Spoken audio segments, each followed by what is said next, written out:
Bismillahirrahmanirrahim. Assalamualaikum warahmatullahi wabarakatuh.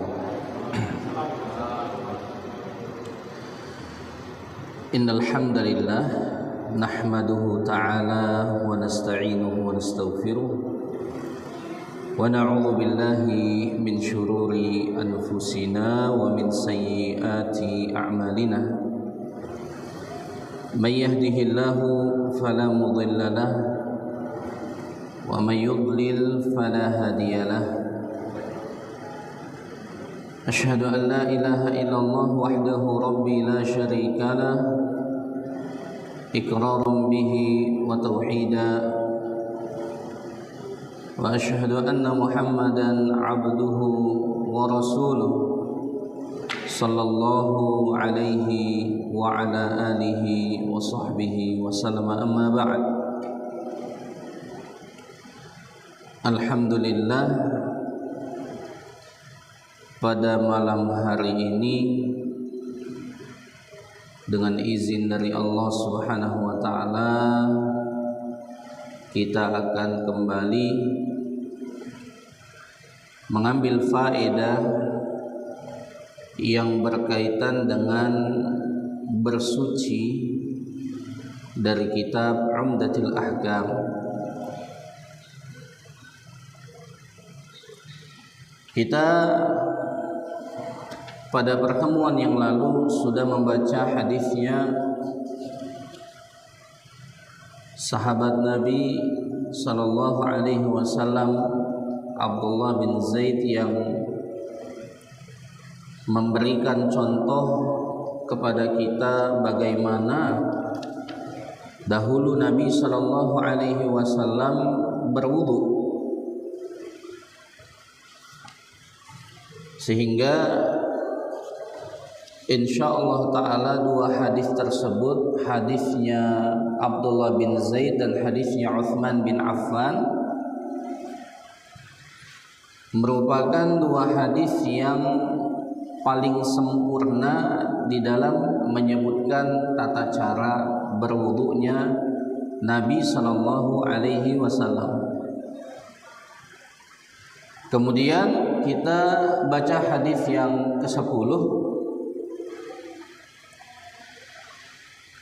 An Aisyah radhiyallahu anha qalat, dari Aisyah radhiyallahu anha beliau berkata,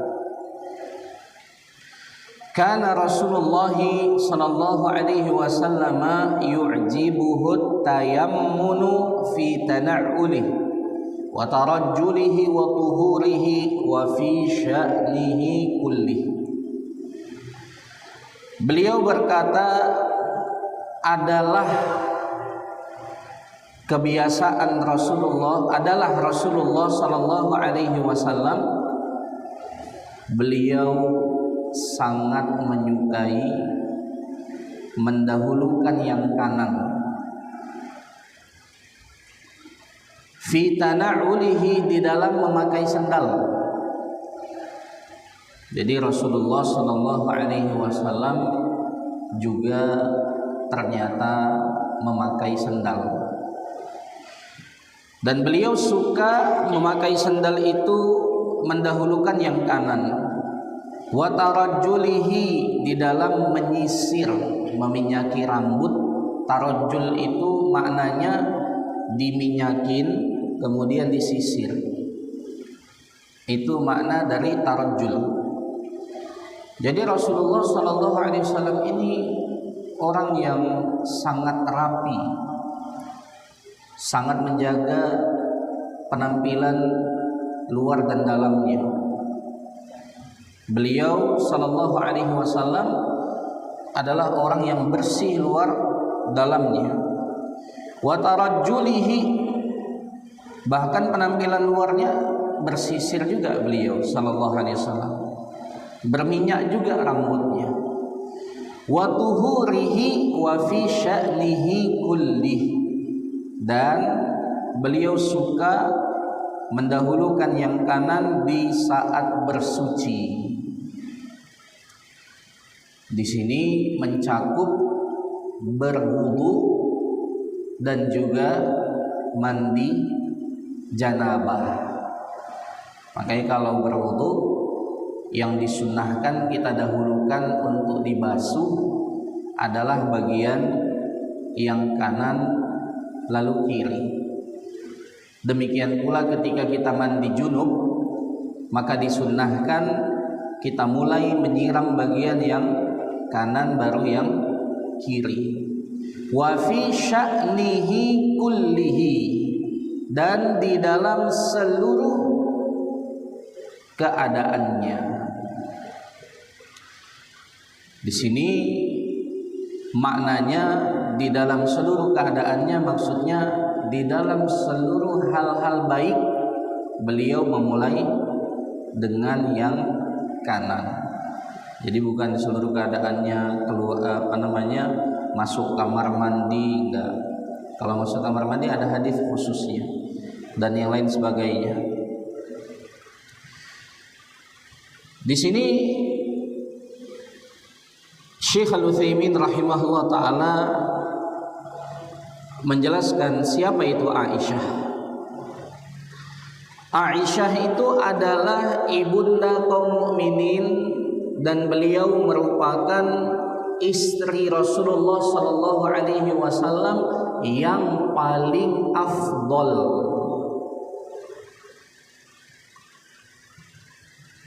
Kemudian ada pertanyaan, bukankah Khadijah radhiyallahu taala anha adalah istri yang lebih afdol daripada Aisyah radhiyallahu taala anha? Maka dijawab oleh para ulama bahwasanya kedua-duanya tidak bisa dibandingkan, karena kedua-duanya merupakan istri yang paling dicinta oleh Rasulullah sallallahu alaihi wasallam. Adapun Aisyah langsung melalui lisan Nabi. Ketika Nabi sallallahu alaihi wasallam ditanya, siapa laki-laki yang paling kau cintai? Maka Rasulullah sallallahu alaihi wasallam menjawab dengan tegas, ya, yang paling kucintai adalah Abu Bakar. Dari kalangan wanita, putrinya. Berarti dari hadis ini, ya, langsung Nabi sallallahu alaihi wasallam mengakui Aisyah lah istri yang paling dicinta oleh Nabi sallallahu alaihi wasallam. Namun ada hadis yang lainnya seakan-akan bertentangan, di mana Nabi sallallahu alaihi wasallam suatu ketika itu sering mengingat Khadijah, menyebut nama Khadijah, hingga hal itu membuat cemburu Aisyah radhiyallahu taala anha. Jadi ternyata istri Nabi juga manusia biasa, ya, ada kecemburuan terhadap istri-istri Nabi yang lainnya. Ya, Aisyah ini beliau seorang wanita yang mulia dan Nabi tidak cela sifat cemburu yang ada pada seorang wanita. Tidak dicela oleh Nabi SAW. Kenapa? Ya memang begitu. Allah ciptakan perempuan ada sifat cemburunya. Kalau nggak ada sifat cemburunya, kita curiga ini perempuan atau bukan. Ya, perempuan itu harus ada cemburunya. Jadi disitulah dia, ya, dari sisi itulah kita bisa bernikmat-nikmat dengan wanita. Jadi ketika itu Aisyah mengatakan, ada apa dengan orang tua itu? Kan Khadijah itu wanita yang tua, lebih tua daripada Nabi sallallahu alaihi wasallam. Ya, apa? Ada apa? Apa hebatnya rupanya wanita yang tua itu? Maksudnya Khadijah radhiyallahu anha. Nabi sallallahu alaihi wasallam marah kepada Aisyah, tapi marahnya nasihat. Beda sama kita, kalau kita marah yang keluar kebun binatang kan, cacian, makian, laknat, doa buruk, ya, dan kalimat-kalimat kasar, keras, hardikan. Kalau Nabi SAW beliau marah tapi marahnya itu marah seorang nabi, marah seorang guru, isinya nasihat dan pendidikan tanpa ada pukulan. Makanya langsung diingatkan oleh Rasulullah sallallahu alaihi wasallam fakta dan kenyataan. Wahai Aisyah, sesungguhnya Khadijah dia telah menolongku ya dengan hartanya di saat manusia tidak memberikan harta kepadaku, dan dia telah menolongku, dan melalui dia Allah berikan aku anak-anak di saat para istriku yang lainnya tidak Allah berikan anak aku melalui mereka. Jadi ini orang hebat Khadijah ini. Cuma ketika itu Rasulullah rindu sama Khadijah radhiyallahu taala anha. Maka ini juga merupakan nasihat juga sebenarnya untuk para ibu-ibu sekalian. Bagaimana kiranya ketika kita wafat nanti, apakah kita dikenang oleh suami kita dengan kebaikannya, ataukah malah dikenang oleh suami kita dengan ya keburukannya, kasarnya, melawannya, ya ketidaksyukurannya, kekufurannya. Jadi coba contoh wanita terbaik sampai seorang nabi pun jatuh cinta kepadanya. Apa yang membuat Nabi cinta kepada Khadijah? Ya akhlaknya tadi. Makanya ada sebagian ulama, ada salah seorang ulama, beliau itu pernah melamar putri daripada gurunya. Karena murid ini melihat ayahnya ini ganteng, ulama ini ganteng, otomatis berarti anaknya juga cantik. Kan begitu. Biasanya begitu cara berpikir orang. Dan memang rata-rata seharusnya begitu. Sehingga dia menyampaikan perasaannya kepada ayahnya, kepada gurunya. Ya, bahwasanya saya ingin meminang putrimu. Tapi syekh waktu itu, ulama itu tidak langsung mengizinkan. Kemudian berulang-ulang demikian, kemudian syekh pun mengatakan, kalau memang kau serius dengan itu dan kau benar-benar mau, maka bismillah. Ternyata ketika dinikahkan, dia lihat ternyata istrinya itu cacat kakinya, lumpuh. Kakinya itu apa ya namanya, bengkok gitu. Pokoknya jelek kakinya. Perempuan kalau udah kakinya bengkok atau cacat bagian kaki itu udah kurang cantiknya dari segi fisik. Kan perempuan yang cantik itu tinggi, nggak ada cacat itu, ya kan begitu. Tapi ini cacat. Dia pun kaget dan shock dengan keadaan itu. Akhirnya wanita itu karena dia anak seorang ulama, dia peluk kaki suaminya, kemudian dia katakan, ya wahai suamiku, aku adalah bagian dari diri ayahku. Kalau engkau ingin menikah lagi silahkan, tapi jangan ceraikan aku karena itu akan menyakiti ayahku.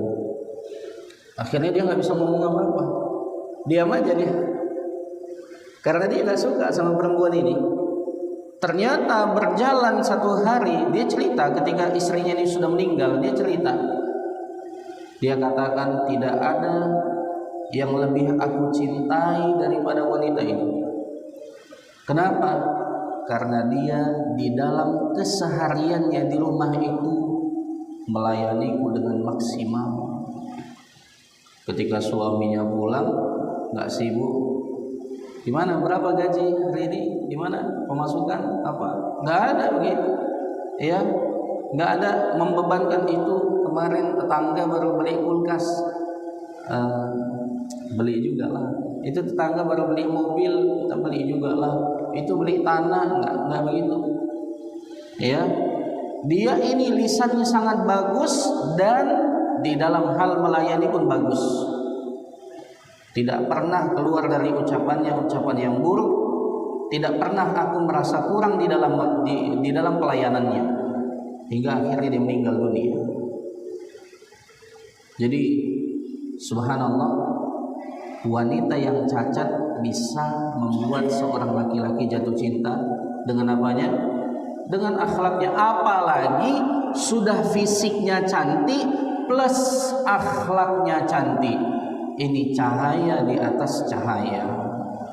Jadi cobalah ibu-ibu sekalian, kalau mungkin udah merasa dirinya cantik, fisiknya cantik, coba lengkapi dengan akhlak yang cantik juga. Kadang-kadang ya, kalau kita membebani pikiran suami, itu kadang dia dekat dengan kita walaupun kita cantik, gak selera kadang dia. Gak selera. Ini pengakuan salah seorang ikhwah ya yang baru menikah. Dia curhat tentang masalah rumah tangganya. Dia mau minta solusi. Gimana ini, saya ceraikan atau tidak? Kenapa? Saya bilang. Dia katakan, iya masa pas saya pulang, kalau dulu kan masanya Facebook, main Facebook aja deh. Saya pas mau tidur asik cerita tentang kenikmatan tetangga aja. Demi Allah, gak nafsu saya sama dia kan. Padahal itu malam-malam bulan madu. Itu kan harusnya malam-malam bulan madu ada malam yang sangat disukai oleh pria, tapi qadarullah dia minta saran, gimana ceraikan atau enggak. Maksudnya kecantikan dia itu tidak berguna di mata seorang pria. Pria yang soleh itu enggak suka kalau akhlak seorang wanita itu buruk. Lihat Khadijah radhiyallahu anha, ya, dijelaskan oleh para ulama bahwasanya Khadijah adalah istri yang paling dicintai oleh Nabi dari sisi pengorbanan. Adapun Aisyah radhiyallahu anha, dia adalah wanita yang paling dicintai oleh Nabi dari sisi penyebaran ilmu, karena dia paling banyak meresap ilmu Nabi sallallahu alaihi wasallam, kemudian dia sampaikan kepada umat. Jadi kedua-duanya adalah istri yang paling dicinta oleh Nabi sallallahu alaihi wasallam. Maka hadis ini dari siapa? Dari istri tercintanya Nabi sallallahu alaihi wasallam. Beliau mengatakan, adalah Rasulullah sallallahu alaihi wasallam, beliau itu suka mendahulukan yang kanan di dalam bersendal, bersisir, bersuci, dan juga di seluruh keadaannya.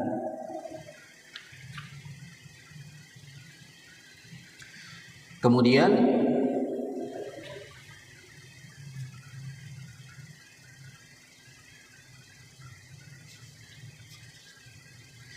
tentang permasalahan soft di dalam sholat. Mal afdalil ma'mum halil qurbu minal imami am an yaminihi.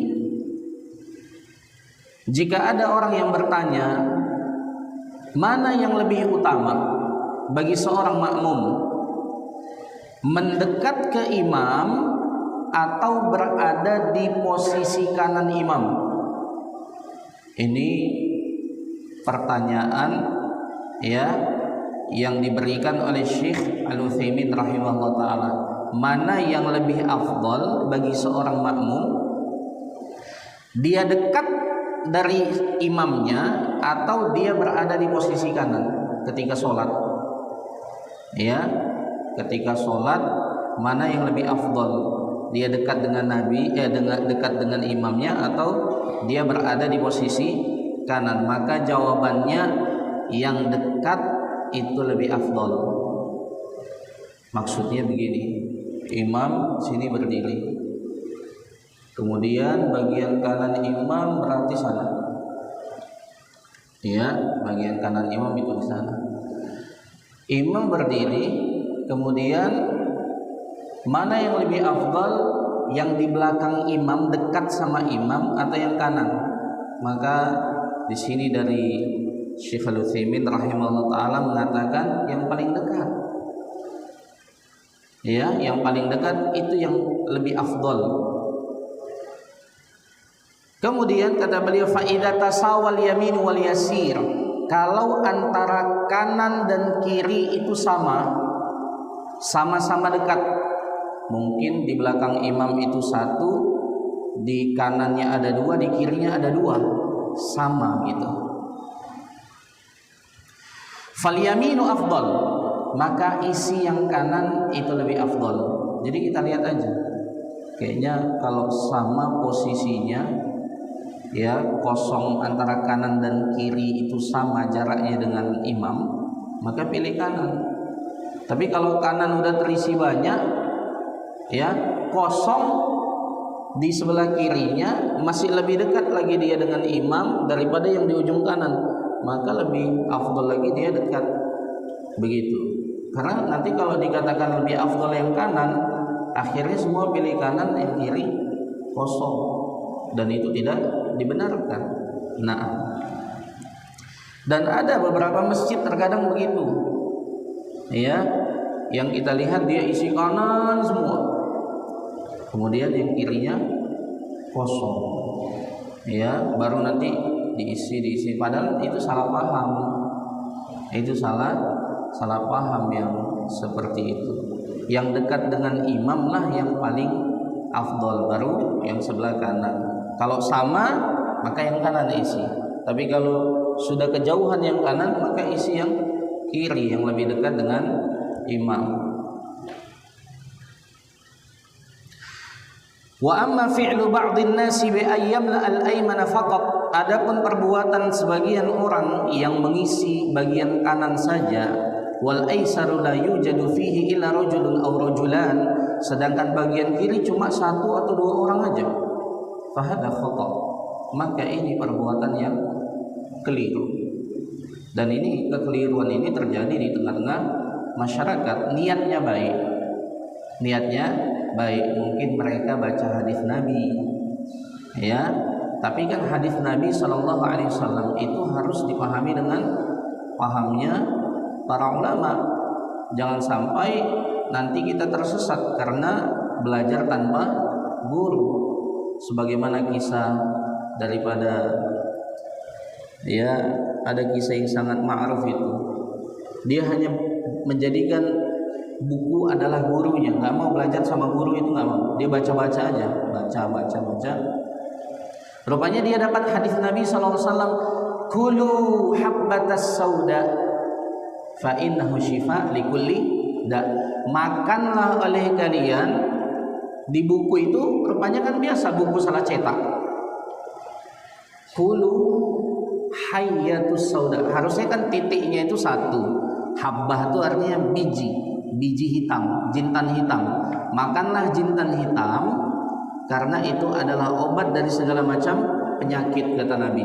Rupanya pas di buku dia salah cetak, titiknya bertambah, bukan satu tapi dua. Jadi habbah jadi hayyah.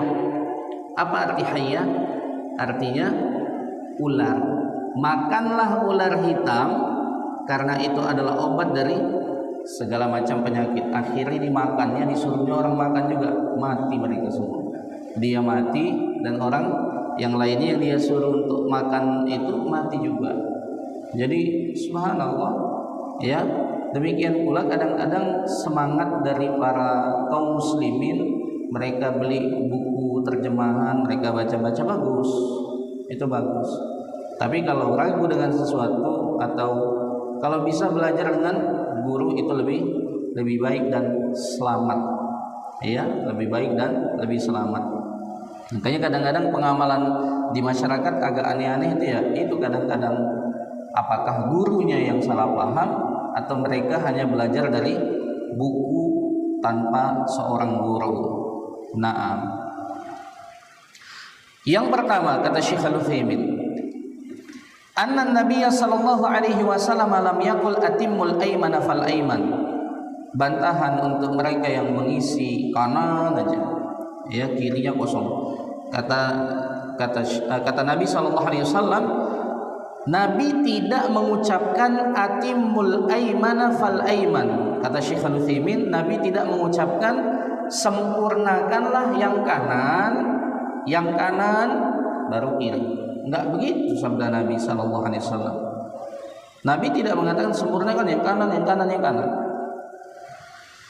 Kama qala fi shaff, Fal aimanu kama qala fi shaf, sebagaimana Nabi sallallahu alaihi wasallam bersabda tentang mengatur barisan. Kan di dalam sabda Nabi tentang barisan enggak begitu sabda Nabi.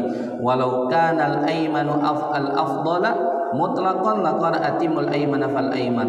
Seandainya yang kanan itulah yang paling afdol, bukan yang dekat dengan imam, maka harusnya Nabi berkata, sempurnakanlah yang kanan baru yang kanan. Tapi kan di hadis Nabi apa? Atimus shaffal awwala fal awwala. Sempurnakanlah shaf yang paling pertama, yang paling dekat dengan imam, kemudian yang setelahnya, yang setelahnya.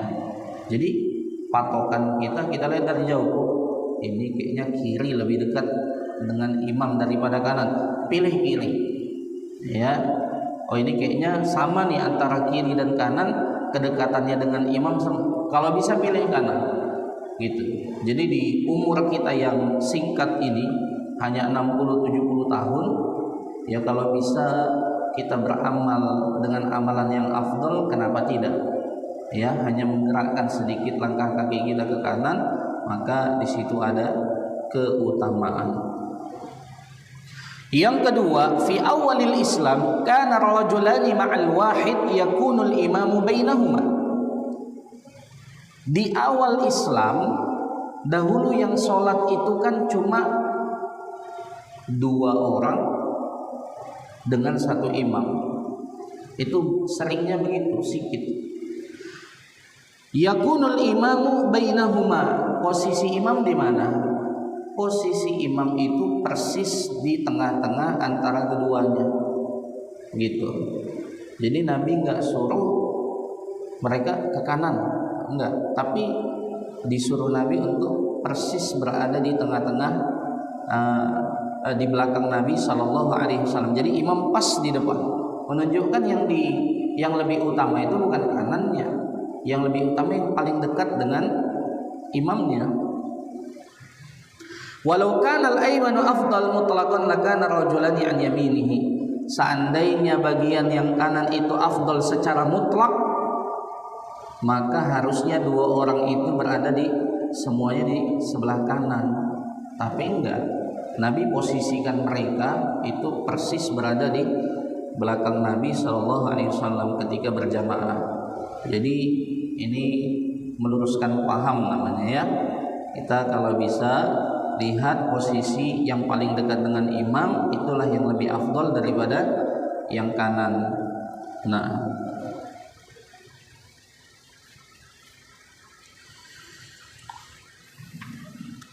wa qad nassa sahibul furu'i rahimahullah tilmidhu Syekhul Islam Ibn Taimiyah rahimahullah ala dzalik. Dan muridnya Syekhul Islam Ibn Taimiyah namanya Ibnu Muflih, yang memiliki kitab, nama kitabnya Al-Furu'.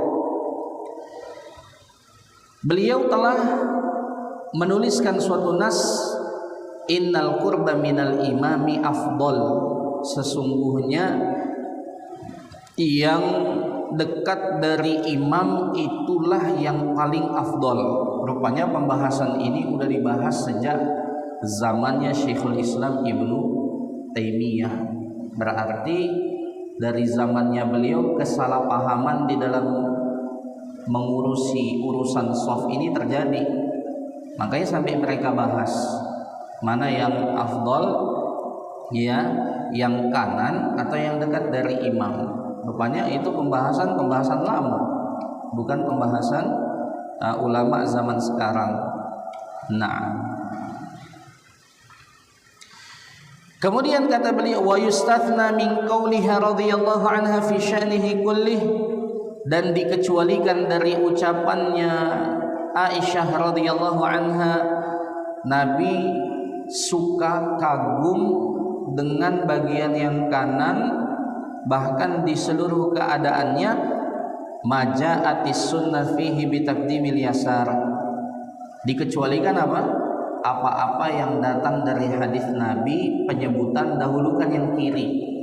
Kan ada hadis-hadis Nabi yang menyebutkan dahulukan yang kiri daripada yang kanan.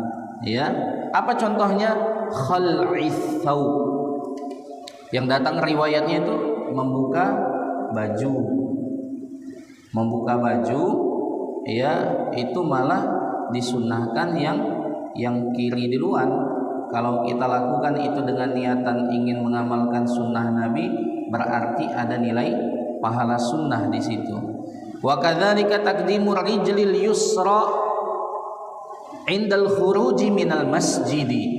Demikian pula datang riwayat dari hadis Nabi mendahulukan kaki kiri ketika keluar dari masjid. Jadi tidak di semua keadaan kita telan bulat-bulat hadis ucapan Aisyah itu di seluruh keadaan semua kita pakai kanan. Ya, cebok pun kanan, apapun kanan, pegang kemaluan kanan. Ya, semua yang kanan. Enggak. Yang dimaksud di situ yang baik-baiknya aja. Ya, adapun yang datang hadis Nabi SAW dahulukan yang kiri, maka itulah sunnahnya. Demikian pula wa kadzalika taqdimul yusra 'inda dukhulil khala. Demikian pula ada hadis Nabi mendahulukan kaki kiri ketika masuk toilet. Ketika masuk kamar mandi dahulukan yang kiri, itulah sunnahnya. Kalau yang kanan malah menyelisihi sunnah. Wa kadzalikal istinja wal istijmar.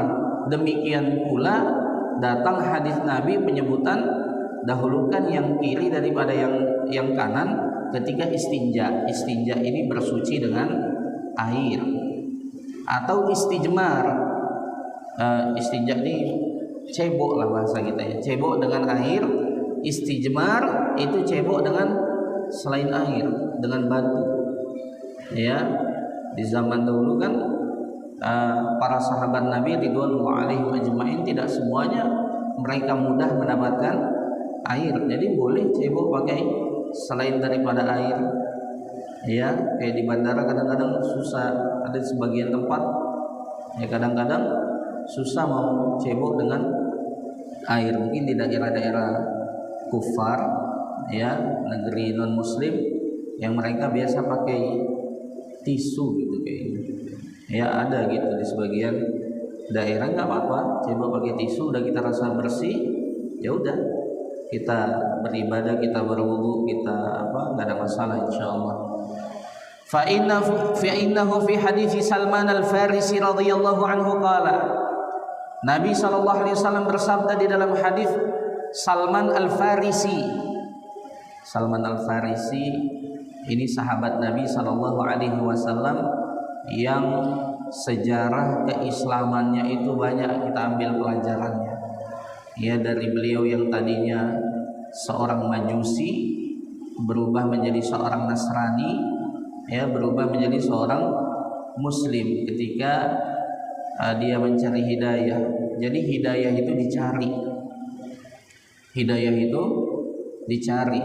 Maka orang-orang yang mendapatkan hidayah ini sebenarnya adalah orang-orang yang dipilih oleh Allah Subhanahu wa taala, bukan sembarang orang yang dikenalkan dengan sunnah Nabi Shallallahu Alaihi Wasallam. Memang itu orang pilihan, ya orang-orang yang memang di hatinya memang menginginkan kebaikan dan berusaha untuk mencari.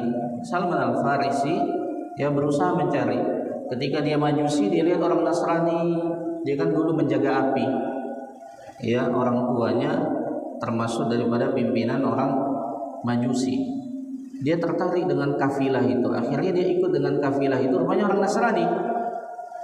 Kemudian matilah gurunya itu.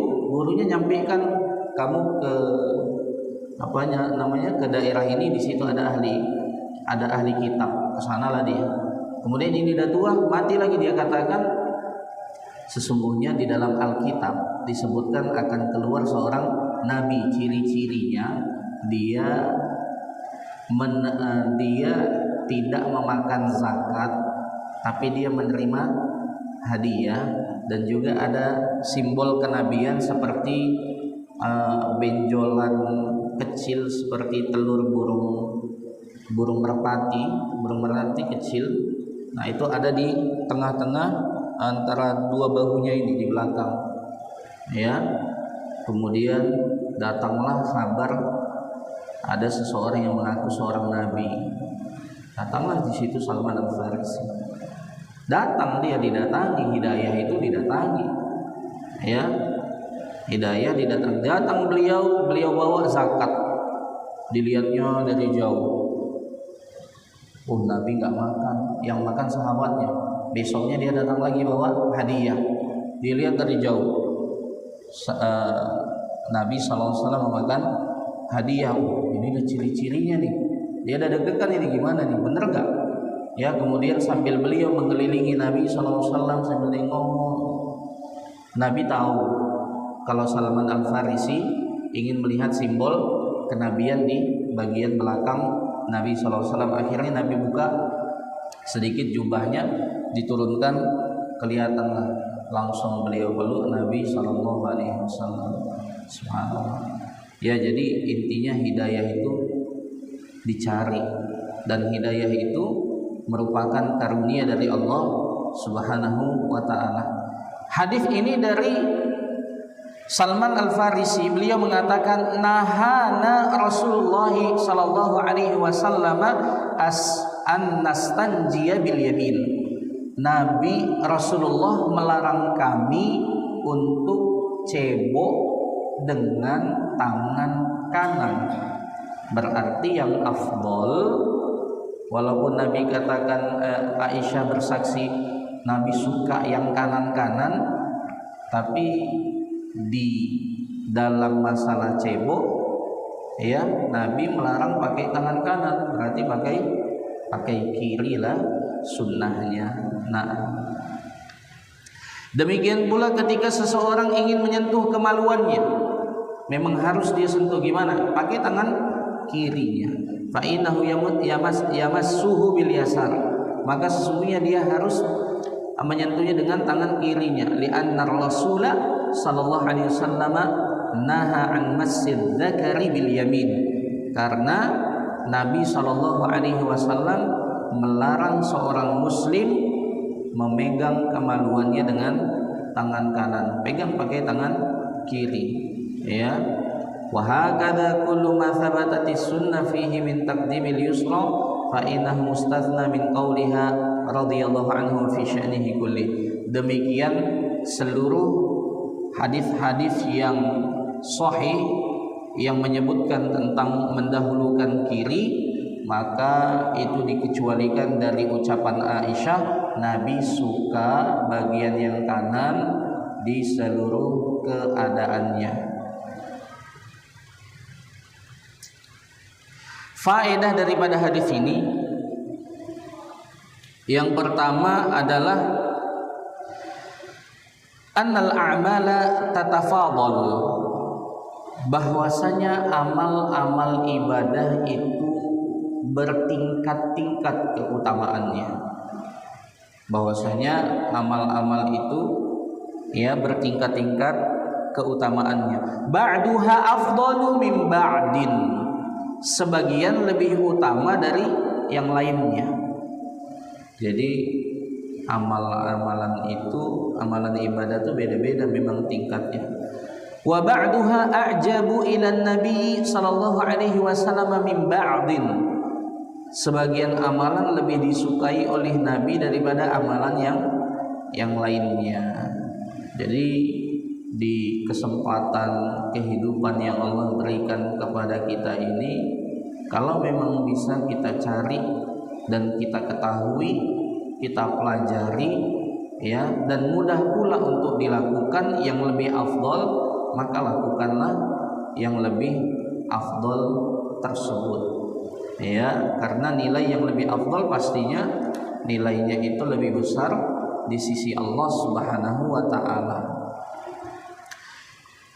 Kata beliau, fal a'malu tatafadalu bila syak. Amalan ibadah itu bertingkat-tingkat, tidak ada keraguan di dalamnya. Contohnya, khairus sadaqati an tatasaddaqa wa anta sahihun syahihun.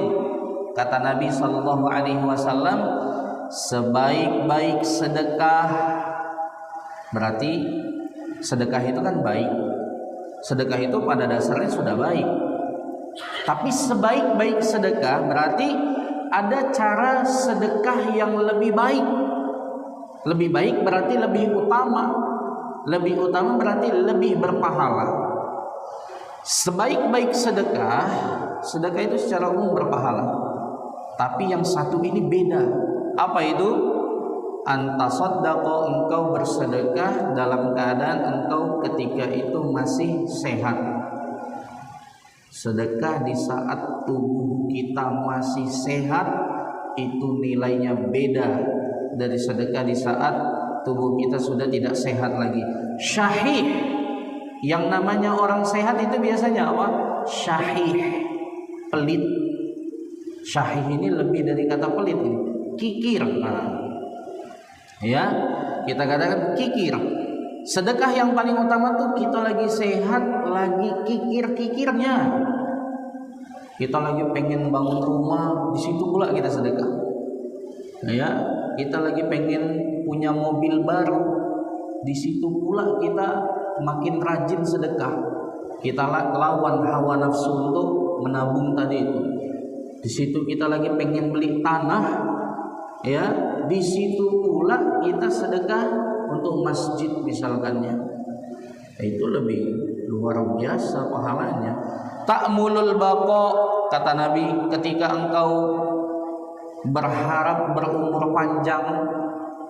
Di saat manusia berharap berumur panjang kan dia nabung untuk masa depannya. Padahal masa depan yang sesungguhnya itu akhirat. Wa takhshal faqra, dan juga ketika kamu sedang takut fakir, takut miskin. Pas kita lagi takut-takutnya miskin, misal lagi kerjaan ini kayaknya saya nggak tahu ini ada panggilan kerja lagi nggak ini ya, kayaknya akan ada pengganti saya. Nah, pas lagi kayak gitu, pas lagi susah, di situ pula dia sedekah. Wah, ini hebat nih. Itulah sedekah paling hebat, ya. Yang sukses di dalam melakukannya itulah orang hebat. Wala tumhil, jangan engkau tunda-tunda sedekah itu. Hatta idza balagatir ruhul hulqum, sampai ketika ruh nyawa kita ini sudah sampai kerongkongan, baru kamu ngomong. Udah ada tanda-tanda kematian, udah kayaknya bakal mati ini nggak lama ini. Nah, baru kamu ngomong hadza li fulanin wa hadza li fulanin wa qad kana li fulan. Ini untuk si ini ya, ini untuk si ini. Padahal nggak perlu dia bagi-bagi pun, nanti harta dia itu udah dibagi-bagi memang. Maksudnya jangan pas lagi sakit lah, jangan pas lagi ya pas sudah sakit baru sibuk. Itu boleh, utama, bagus. Tapi yang lebih afdolnya ketika kita lagi takut miskin, lagi berharap umur panjang, lagi takut miskin, lagi sehat-sehatnya, lagi kikirnya, coba di situ sedekah. Nah, itulah dia sedekah yang paling afdol. Itu menandakan bahwasanya amal ibadah itu bertingkat-tingkat. Ya, amal ibadah itu bertingkat-tingkat. Ibnu Mas'ud berkata, wa qala Ibnu Mas'ud radhiyallahu anhu lin Nabi. Ibnu Mas'ud radhiyallahu anhu berkata kepada Nabi sallallahu alaihi wasallam, ayyul a'mali ahabbu ila Allah? Amalan mana yang lebih dicinta oleh Allah? Berarti ada amalan yang dicinta, ada yang lebih, ada yang lebih, ada yang lebih gitu. Amalan apa yang lebih dicinta oleh Allah? Yang paling dicinta oleh Allah, qala sholatu ala waqtiha, salat tepat pada waktunya. Ini adalah amalan yang paling dicinta oleh Allah Subhanahu wa ta'ala, menandakan ya amalan itu bertingkat-tingkat. Tapi ketika kami belajar tentang mustalahul hadis ketika itu, Asy-Syaikh menyampaikan kisah Imam Malik radhiyallahu rahimahullahu taala. Ketika Imam Malik melakukan satu majelis, ya, dan beliau kan biasa ngajar di Madinah, makanya dikatakan Imam Darul Hijrah. Ya. Ketika itu tiba-tiba pas beliau lagi ngajar azan. Beliau lagi ngajar tiba-tiba azan. Rupanya salah satu dari muridnya ini setelah azan itu langsung bangkit, angkat tangan minta izin. Ngapain? Langsung masuk ke shaf yang pertama, nunggu di shaf yang pertama. Baru kata Imam Malik, wahai fulan mau kemana?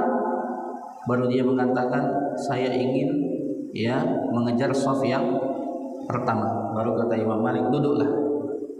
Ya, sesungguhnya belajar ilmu agama ini tidak ada yang bisa menandinginya.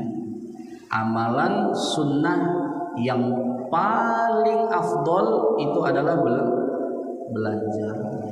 Jadi ini ada dua keutamaan. Jadi amalan sunnah itu aja itu pun bertingkat-tingkat. Berada di shaf yang pertama itu hukumnya bukan wajib, sunnah. Menyelesaikan pelajaran, tanggung nih, jangan sampai salah paham nanti muridnya. Belum selesai nih penjelasannya, ya.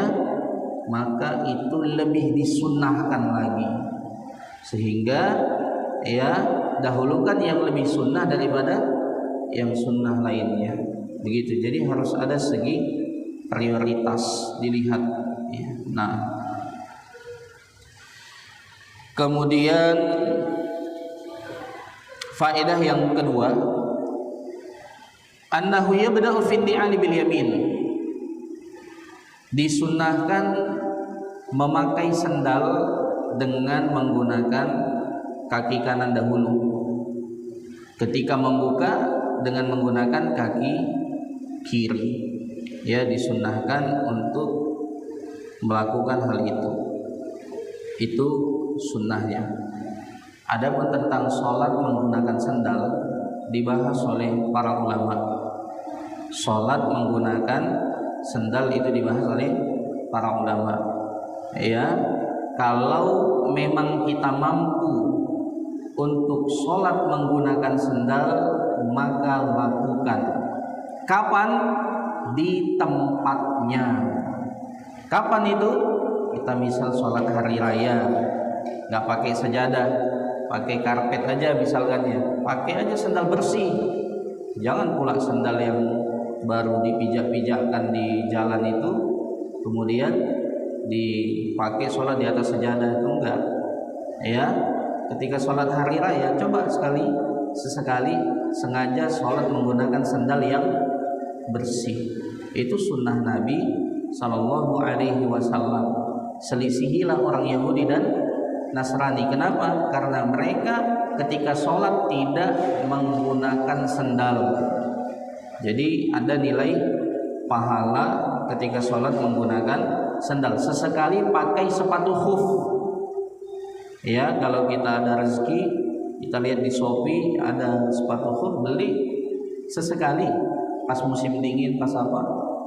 Kita sholat menggunakan sepatu khuf kulit ya, yang menutupi mata kaki. Sesekali sholat pakai kaos kaki, ya itu disunnahkan kata para ulama. Ya, kejar sunnah itu kalau kita tidak memberatkan diri kita. Nah,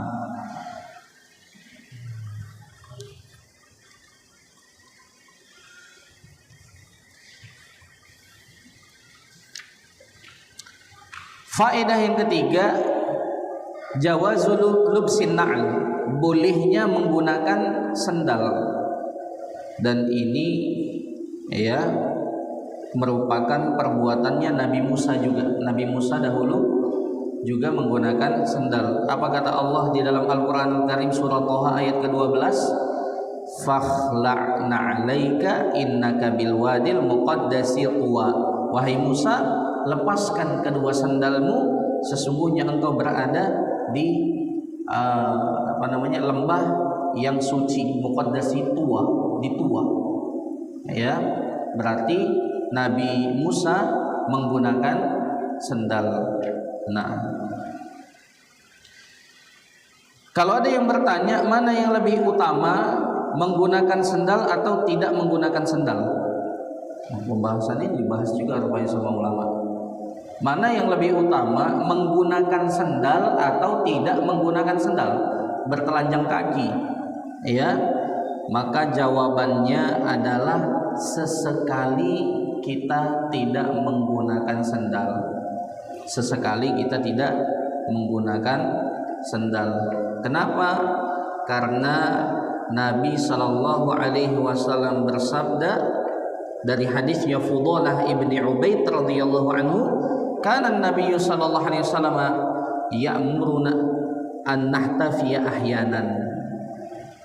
Kata Fudalah ibni Ubaid, adalah Nabi Shallallahu Alaihi Wasallam dahulu memerintahkan kami untuk bertelanjang kaki sesekali. Untuk apa? Dijelaskan oleh para ulama faedahnya, biar coba kita kuatkan fisik kita, karena ada masanya nanti ya, suatu saat apabila terjadi peperangan mungkin ya kita tidak menggunakan sendal, dan laki-laki yang kuat itu lebih disukai oleh Allah daripada laki-laki yang lemah, tapi semuanya itu baik. Nah, mungkin ini dulu ya pelajaran yang bisa kita sampaikan.